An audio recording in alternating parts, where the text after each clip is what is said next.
Hi, I'm Ken Sherman, Senior Editor here at CNET.com. I'm here at CES 2010, and I want to show you the Google Nexus 1. Of course, Google did not introduce this phone at CES. They actually got a jump the day before the show started and introduced it at their Mountain View headquarters. But the phone is so important, we had to get it here. We have to do a full review, and I want to show you all about it in a first look. Offers a lot of features that we haven't seen before. It is very cool, has a great processor. Wouldn't say it's a real revolution as far as Android goes, but it is a very nice phone. From the design, you'll see that it doesn't look a whole lot different than other Android phones we've seen. Looks a little like the HTC Droid Ares, looks a little like the HTC Hero, so it's a little different than both of those, but a nice combination of them both. It is about the same size as both the Hero and the Droid Ares. It's also about the same size as the iPhone. A little lighter than both, but it has a nice feeling in the hand. Just a very big touchscreen. That's really the biggest thing about this phone when you see it. It is an AMOLED display. It's 16.7 million colors. Great pixel resolution. It really stands out. Everything I saw on this display, whether it was photos, graphics, in a game, even just the bare basic menus, the text, all looks really, really nice. So I was very impressed with it. Has an accelerometer, a proximity sensor, so when you remove it, or when you put it close to your ear, sorry, to get on a call, the display will turn off so you don't press anything accidentally.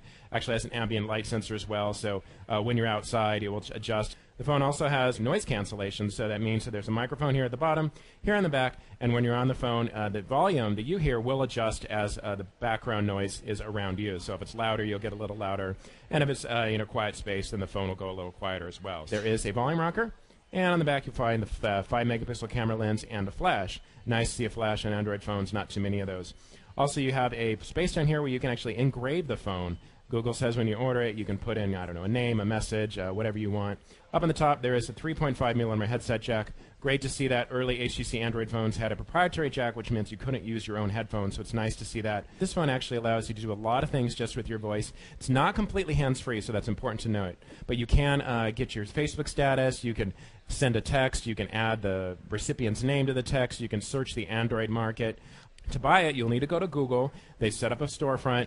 You can either buy the phone unlocked. You can also buy the phone with T-Mobile service. So it's a 2-year contract, and it's $179. But the great thing is that phone is also unlocked. Normally, when you buy a phone with a carrier with service, it is locked. So once the contract is up, you have to get the carrier to unlock the phone for you, or you have to find the unlock code. In this case, once you get out of your contract or you end it early and pay the yearly termination fee, you can use it whatever carrier you want. Of course, that is GSM only, but it also means when you take the phone overseas, you can pop in a prepaid SIM card. You don't have to worry about roaming charges. So that's a great feature. It really marks how differently this phone is being sold than most phones are sold on this country. So great thing to note.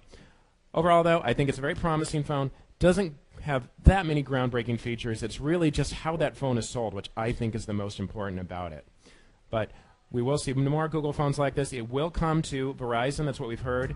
And while you can use this phone with AT&T right now, it is not compatible with AT&T's 3G, so that means you use AT&T's Edge. You'll be able to make calls as normal, but any web browsing will be a little slower than on T-Mobile's 3G network. So that's another important to note. I'm Ken Sherman, and this is the Google Nexus 1.